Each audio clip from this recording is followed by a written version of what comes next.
Hey guys, so for this video I decided to go through 20 of my best bird sightings. You guys have seen some of them in the birding adventure videos that I've made, but a lot of them you've never heard of. So I'm going to give you a behind the scenes look and tell some of the stories behind these sightings. I think you're going to like it, so let's get into it. So one of the most recent ones was the brown-capped rosy finch at Quandary Peak in Colorado. So we're hiking to the top of this mountain. It's 14,000 feet. I think total elevation for that trail was around 3,000 feet. And the brown-capped rosy finch in the summer is only found at high elevation, so it's a pretty hard bird to find during the summer. And I really wanted to see it, so we were hiking up there. And I was also looking for ptarmigans, but did not see any ptarmigans. Saw a lot of rocks that looked like ptarmigans, but did not see any ptarmigans. So I was really hoping to find this brown-capped rosy finch. So we get it to the top, start looking around, and there's probably about 10 of them flying around.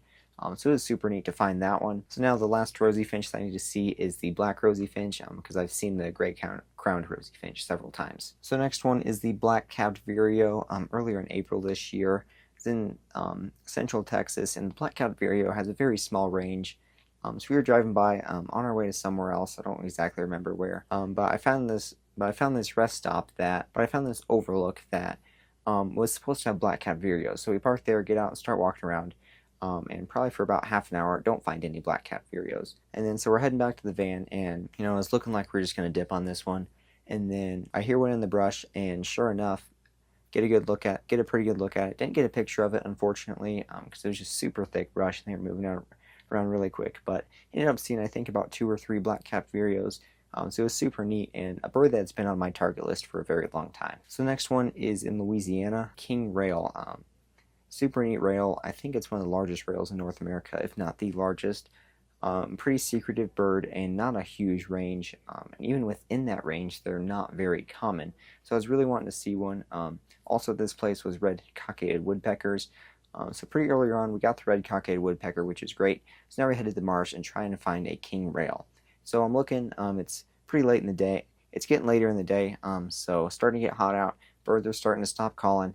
Then all of a sudden I hear this very loud rail calling from the bushes not too far from me.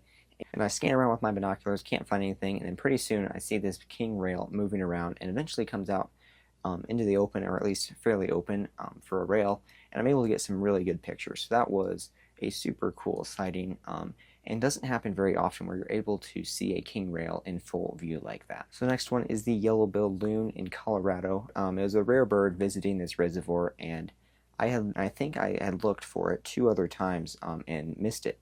And so on this third time, park at the bridge where it's usually seen and scope around for just a few minutes, and then sure enough, there it is on the far other side of the reservoir. But before I can get a picture, it disappears under the water, and I can't find it again. So another 10 minutes of scanning probably, finally able to find it again and get a decent picture. It was very far away, so wasn't able to get a very good picture, but still one of my favorite bird sightings. Next one is the California condor. We were traveling through Arizona, and I saw in Eber that there was this one bridge that California condors seem to hang out around. So we stopped there for breakfast, I think, because we're traveling to some other place. And then sure enough, there's a couple California condors on the bridge. There was this beautiful adult that I was able to get some great pictures of, and then a couple immatures nearby too. We ended up seeing 4 condors, which was really neat, and super endangered bird, and also the largest bird in North America. Has a huge wingspan. I don't think we were able to see any fly, which is too bad, but still a really neat bird to find. Next one is the white-headed woodpecker. I saw this one in Yosemite. I had been to California a couple times and missed the white-headed woodpecker. I was at Sequoia earlier, just a few weeks earlier, and missed it there. At another national park. I was in California the year before and missed it. So I was really wanting to see this white-headed woodpecker, and all week in Yosemite I did not find it. And so it was the last day, at the last stop, I was like, well, why don't we just stop at this one place that they could be seen at, and just do like the short hike, go see some sequoias that were there, and then just see if we can find a white-headed woodpecker. So hike down, I don't see any white-headed woodpeckers, and then on the hike up, I hear a woodpecker calling, so I get Merlin out, and it says it's a white-headed woodpecker, which is awesome, and that would count as a lifer for me, but I really wanted to see one because it's a really neat woodpecker, and it was at the very top of the tree. I didn't have my binoculars with me, and I left my camera in the van, so all I had was a phone camera, and I could not find it. So eventually, I get a recording of it, and eventually I just have to leave. And as I'm walking up the trail, I see this white-headed woodpecker excavating a nest. probably about 10 feet from the trail. So I'm able to get some pictures of it. Probably my favorite woodpecker and one that I have been wanting to see for a very long time. Next one is the yellow-billed magpie, a pretty small range for this bird, only found in Central California.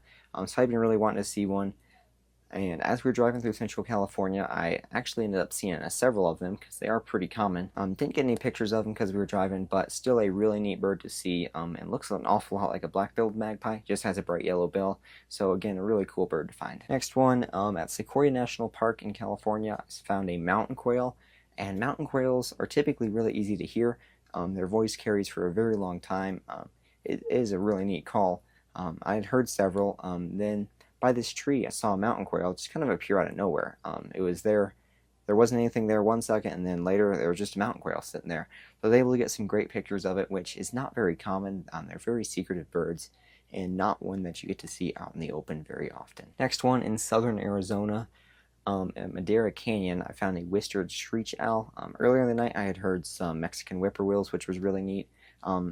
And then all of a sudden this whiskered screech owl starts calling, so trying to find it, and we shine a light kind of on a nearby tree, and we're able to see this whiskered screech owl, which is super neat. Not a very common bird, and they don't have a very large range, so really cool to find that one. Unfortunately, I was not able to find a western screech owl, which is much more common and has a much wider range, so still looking to find that one. Also in southern Arizona on the same trip, went to Barfoot Park to look for Mexican chickadee. And a birder there had just found one, so he was able to point it out to us, and super cool bird, one that I really wanted to see while we were in southern Arizona, so really cool I could get that one, and also managed to get a pretty good picture of it. Also on that same trip in southern Arizona, I had a lot of birds that I wanted to find. You can watch one of the videos that I made. I'll link it down in the video description below, or I think you can watch it up here on this card. But one of the birds that I really wanted to find was a buff-breasted flycatcher. So at Rustler Park we were able to get that. There was only one of them, but I was able to follow it along as it was foraging and get some pretty good pictures. Definitely not the best pictures I've ever gotten of a bird, but definitely a bird that I really wanted to see. Also got greater peewee, olive warbler, Grace's warbler. It was a really awesome trip. Probably about a month earlier, we were at Davis Mountain State Park in Texas, and Davis Mountains is known for its Montezuma quail. They've got several blinds there that those birds like to come to, and that was a bird that I've been really wanting to see for a very long time. And I knew that it was pretty hard to see and didn't really come out into the open that often, but my family was able to actually go to the blind and see one. At the time I was mountain biking, so I did not get to see it, but they said that it was coming to the blind at around 11:30. So the next day I went down there right at 11:30, and sure enough, there they were, eating seeds. I was able to get a couple pictures of them before they left. So that was really cool. Still one of my favorite birds, and is a pretty rare one. Next one, in Maine at Petite Mann National Wildlife Refuge, we took a boat tour to go see some puffins, and we were able to see some puffins. I was able to get some great pictures of them. Unfortunately, didn't get any of the common murres or razorbills, which I also wanted to see. Later, I was able to see some common murres, but still looking for that razorbill. But puffins were a bird that I've always wanted to see for a very long time, so super cool to see that. And also, it was incredible to get some amazing pictures of them. Also on that trip, I got my eye for northern gannet, common tern. There's a lot of common terns. Also, a few Arctic terns there. And then also the Wilson storm petrel is really neat. That's one of my favorite birds. Super common, actually. One of the most widespread and common birds in the world. Just most people never see them because they're always at sea. Next one, in Texas near Corpus Christi, just at a local park. There's a common black hawk seen, and originally it was identified as a zone-tailed hawk, so that's originally what I thought it was, but something just didn't quite seem right, and it turned out it was a common black hawk, which was even more rare and wasn't expected in that part of Texas at all. It ended up being a first county record. I wasn't the first to see it, but I believe I was like the second or third to see it, and I saw it in the campground, and it actually landed on the camper right next to us. It landed on their air conditioner, so I was able to get some super close pictures, and definitely a very cool sighting. Next one, in the Rio Grande Valley, which is one of my favorite places to go birding, at the Frontera Audubon Center. I saw a golden crowned warbler, which was a rarity that had been hanging out in that area for a while, as well as a crimson collared grosbeak, both of which are super rare and really cool birds to find. The golden crowned warbler I only saw for just probably a fraction of a second before, as it was flying through some thick bushes. But the crimson collared grosbeak stayed at a feeding station for a little bit longer, so I was able to get some pictures of it, which was super neat. I did get a picture of the golden crowned warbler, but it is not a very good picture. Crimson color grosbeak is a super cool bird, and it was awesome that I was able to watch it for a couple minutes. Another sighting from Corpus Christi was the cattle tyrant. It was there for a while, just in the city. Like to eat out of the oyster bar's dumpster. So a pretty cool bird. I actually saw it in the hotel parking lot. We drove into Corpus Christi looking for it. Ended up finding it pretty quickly, which was really neat. It wasn't supposed to be there at all. I believe the main theory is a ship from Colombia or South America landed in Corpus Christi, and then the bird got off the ship into Corpus Christi, and a bunch of birders, probably, and thousands of birders were able to see it. So that's a really cool bird to find. Now this next one isn't necessarily a rare bird, but the Lewis's woodpecker was a woodpecker that I've always wanted to find for a very long time. Since 2021, when I first got started in birding, I had wanted to see this woodpecker, and it wasn't until September of 2023 that I was actually able to see one. We were at Crater Lake National Park in Oregon, just looking over the incredible lake, and these flock of 5 Lewis's woodpeckers flew by. I was able to snap a couple quick pictures before they left. And so it was really neat. They're a beautiful woodpecker with green and pink colors. It's definitely one of my favorite woodpeckers. Next one is Cape Flattery in Washington. Several cool birds that I found there. There was a flock of black swifts that flew by, which is a pretty rare bird. They like to nest behind waterfalls in the western U.S., so not very common. Also, there saw a couple tufted puffins. Unfortunately, they were very far out. I was able to see them with the scope. Couldn't get any pictures because they were flying by, but still a super neat sighting. And then the black swifts I was able to get a couple pictures of, which is super neat as well. Next one is the gray-crowned rosy finch. I was able to see these on the Saya Pass Trail in Glacier National Park, way up in Montana. The wind was extremely strong that day. There was gusts up to 70 miles an hour. We were hiking up to the top of the pass, and once we got over to the other side, there was a couple gray-crowned rosy finches just along the side of the trail. So I was able to get some really close pictures of them, and then later there was a huge flock of them flying overhead. So really neat. The hike up was very tough, very cold and very windy, but it was definitely worth it to find these guys. Next one is Goose Pond Fish and Wildlife Area in Indiana. At the time we lived in Indiana, and it was probably about an hour, 15-minute drive, and we were going there for the Sandhill Crane Festival. There's thousands of sandhill cranes that winter there. At the time, I didn't know that there was any whooping cranes, but we got to the festival, and a lady there said that there was 3 whooping cranes in this certain area. So we went to go look for those, and sure enough, we found it was a family, and then they were young from the previous year that were wintering there, and so super cool to find that bird.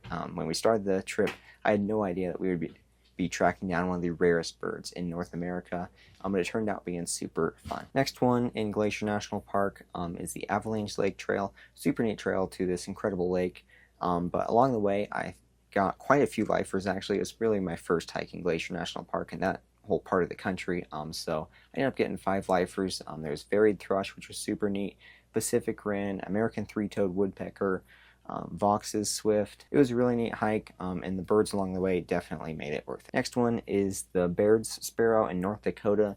We went out to this prairie near Theodore Roosevelt National Park looking for this Baird's sparrow. There was a bunch of cows all over the place, but in this prairie I heard a Baird sparrow singing. So I got up my camera and started looking around, and sure enough there was one perched up on the grass singing. Able to get a pretty bad picture of it, but you could definitely tell it's a Baird sparrow.